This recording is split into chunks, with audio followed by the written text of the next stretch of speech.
I'm a big believer that a lot of times we just have to fail upwards, right? We just have to try things, see if they work for us.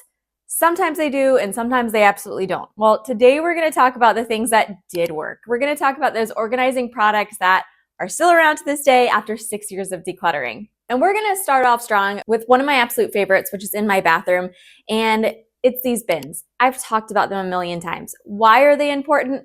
One of the big things that I kept noticing when I went in my bathroom was when I went in my closet, I couldn't find anything. Yes, it was there, those medicines that I was looking for, but I literally couldn't see through the chaos to find what I was looking for. By the time that I did find it, girl was stressed out. So these baskets actually eliminated something for me in the time that I didn't even know was bothering me, and that was the overwhelming colors, the overwhelming stimulants of everything being seen in my closet. And something I didn't even know at the time was that my brain was task switching when I was seeing all of these products, all of these linens out and about. I would walk into the bathroom closet, and instead of looking for the Tylenol that I needed, I would start thinking about how I am really overwhelmed with the amount of towels that are in there, or I'm really overwhelmed by all the colors that I'm seeing from all the medicine bottles.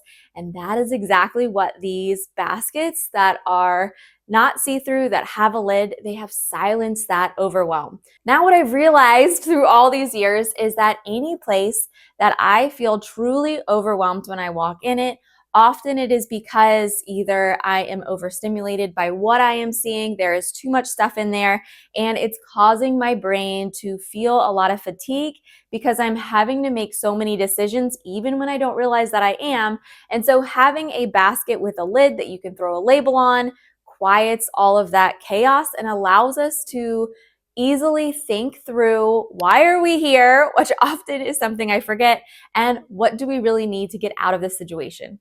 Now that I've been decluttering for so long, there's a few things that I will notice whenever I walk into other people's homes, and it's kind of a sign of where they are in their decluttering or organizing life, and that is if they have a good place to put their things down in the entryway.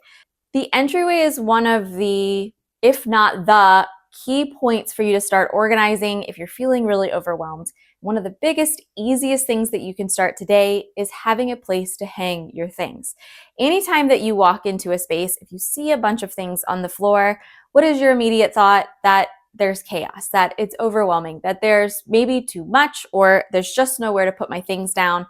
And that's not how any of us want to walk into our homes. So when we first bought and moved in this house in September, that was one of the first things on our to-do list, was to add some hooks for our keys, for helmets, for book bags, for our coats, because I knew that this area not having any hooks was going to be a very quick and easy place for us to just start throwing things down on the ground, because our brains need that cue that it is easier to put things up than to put them down. So if you're like me and you're feeling overwhelmed in your entryway, it's probably because you haven't thought of, where am I hanging my coat? Where am I hanging my bag and my keys?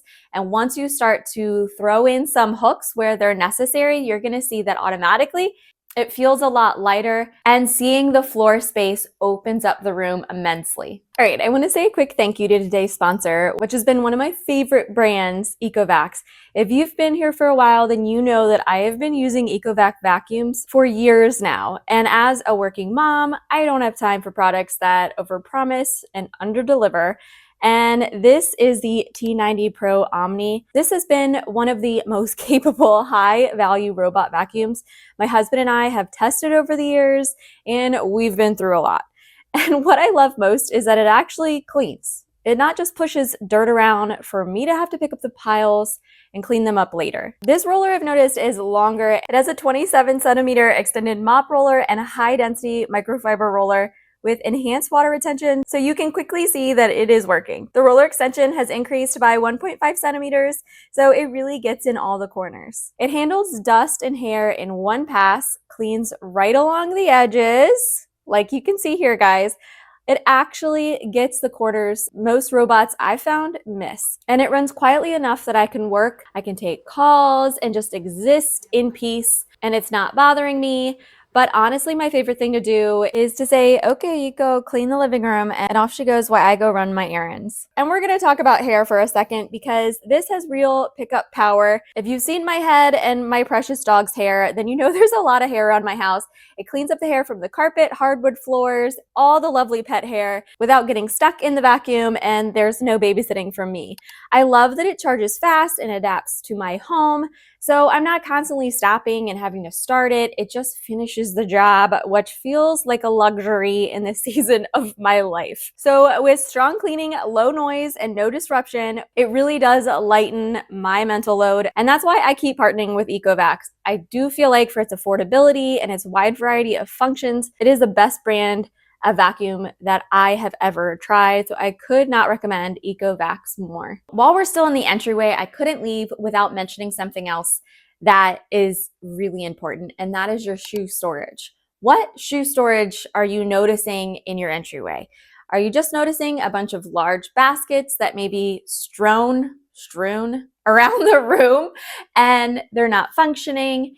I think a lot of us, including myself, have really good intentions when I was thinking about what I was going to do with my shoes, but I just wasn't using my entry area the best of its ability. So if you have my old home and you have a beautiful entryway closet, then I would highly recommend the baskets that I used to have. They were really easy to clean and really easy to hide away in that closet. But if you're like me now and you have no closet space, the best thing that I've realized to do is, of course, first, only leave out the shoes that you are using in the current season. I know in Virginia, it can be hard because we can have a super cold morning that leads to a 65 afternoon. And so, yes, we might have to have a little more than some places, but for me, having enough shoe storage means that those shoes have a place to stop and be when they come in my entryway, and so it's less likely for them to be found throughout my house.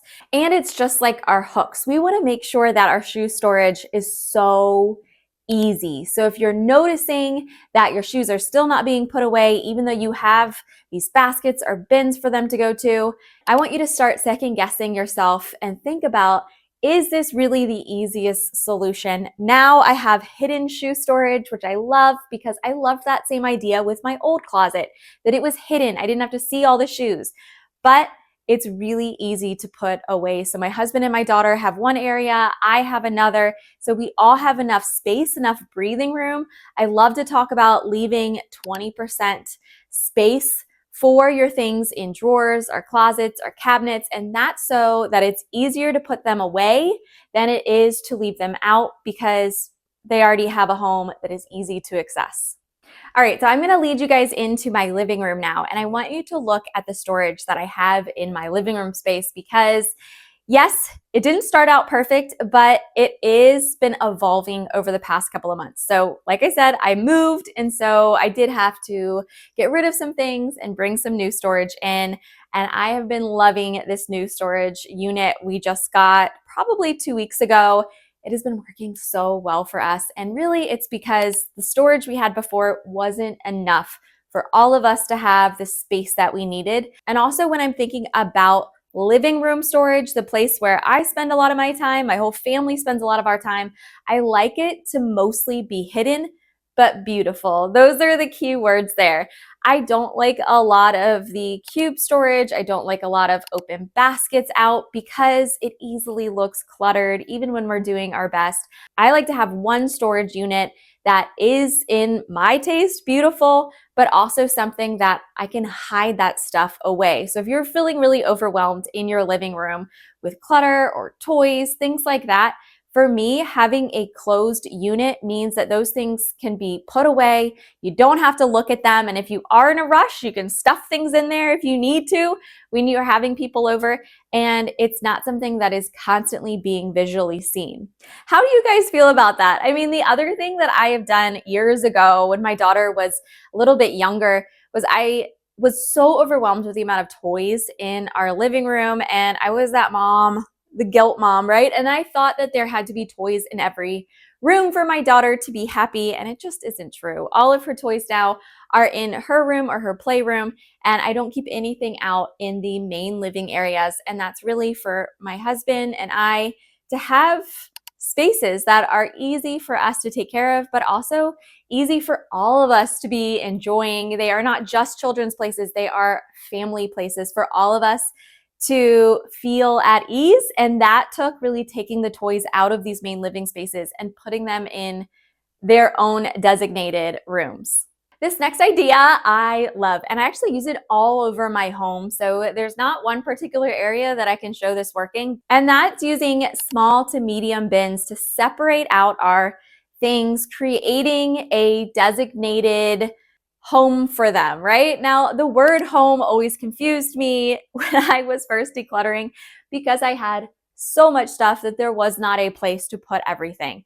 And when I started to declutter, I realized that now I actually could have these bins where I separate things out into categories.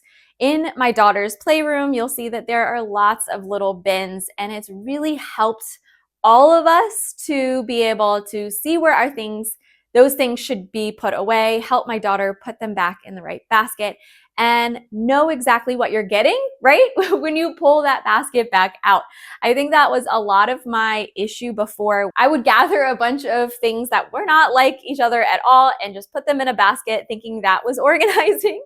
But really, it was just creating a clutter pile, which did not help me at all. And I wouldn't remember what was in those baskets.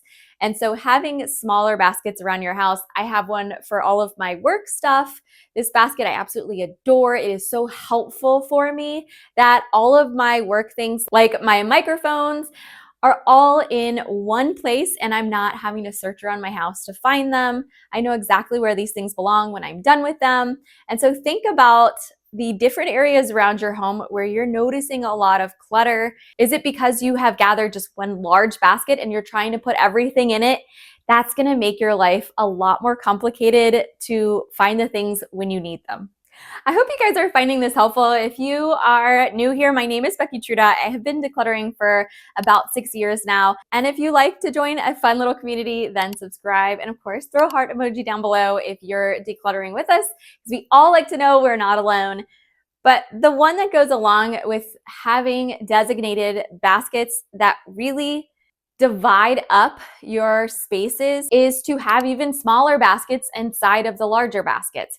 So in my bathroom is one of the best examples that I have to show you what I'm talking about. And that is really like my hair bin. I have a smaller basket inside of a larger basket. And it's kind of that same idea that when we go into a space and we are making decisions, whether we think about it or not, we really are making decisions. And we don't want our brain to be fatigued by the end of getting ready for the day. So adding smaller baskets means that not only are those little things not just shaking around inside of those drawers, but it is very, very clear for us what we're looking for, and we are able to zone in, right? We're able to zone into exactly what we're looking for. So I've also done this in my drawers in my bedroom, and I have these little baskets. Yes, it's not perfect in there at all, but I have these little baskets for our underwear and our socks. And that has helped to zone where I can find these items in a much bigger drawer. It can also work in a much bigger basket. All right, I would love to know what your favorite organizational items are that are going into 2026 with you and staying. But the next one to me is a really easy change, and that is to upgrade your hangers and have them match and have them be a nicer hanger. So for me, I have all wooden ones. I know not everyone likes wooden ones, and that's totally fine. But I did make a decision several years ago to get rid of all the mismatch hangers, any hangers that were broken that I had just gotten for free, and those all had to go. And I had to pick a set that I thought really could work for me. So the wooden hangers have worked for me. I have some that have a little bar across that you can hang your pants on that my husband uses.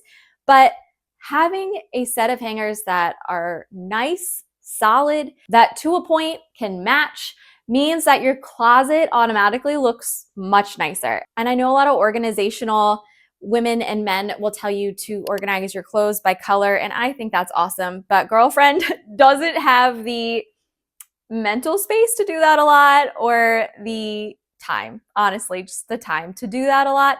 And so what I do is that simplifying your hangers is an automatic way to make that space feel more organized and feel more put together. And it also goes along with leaving that 20%, like I talked about before, leaving that little breathing space and not filling up every single corner just because it's an empty space means that your closet is gonna look better and it's gonna be so much easier to put your clothes back away.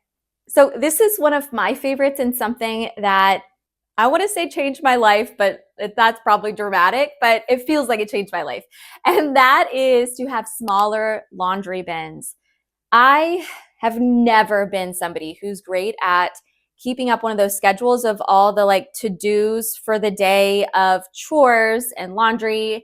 One, I almost like rebelled against them, which just sounds silly, right? But that's how my brain works. And two, I would come across things like you need to do your laundry, and then my laundry would be not ready yet to do, or I'd feel like I didn't have enough time to do it. And so instead of doing that, which I had nothing against them, but instead of doing that, if you're struggling, have smaller laundry baskets. One, it gives you the visual cue that it's time to do the laundry a lot faster. I'm doing the laundry usually every other day to every third day, and I don't have to think about it. It doesn't go on a list for me. I literally just look, I see if the laundry baskets are full, and I go do the laundry. It becomes a no-brainer, and it's definitely one of those habits that I always failed at until I realized that if I had a little laundry basket, that I would get that visual cue without having to set any alarms or make big lists. That is one of those easy things that I would definitely try to change over 2026. And let's end on a good yet simple one, and that is to add in some labels to things like our baskets and bins and places that we're having a hard time putting things away, or we're seeing our family not put things away. A label can do amazing things for us. And I don't want you to go and buy those super fancy labels. If you're just starting out or you're struggling with your labeling, I want you to start with a really easy label maker or just tape and a marker. I do have a label maker I got several years ago, but it is so simple. And so it's easily taken off. I can change the labels, which I've done several times in our pantry already, because I realize that sometimes we organize things and then it doesn't work and we reorganize them and we're moving things around. But if you have those beautiful fancy labels, you're going to be annoyed when you inevitably have to change things up. And so a really easy, simple label goes a long way. But it also is that mental visual cue that a lot of us need in order to remember where these things go, especially until they become a habit. All right, friends, that was quick and fun. And these are all things that I would highly recommend you slowly changing up over this next year, looking for, paying better attention to, because they will make your life a lot easier. And if you want to learn a few more things to make your life easier, then watch one of these videos right here. And I wish you guys all the very best.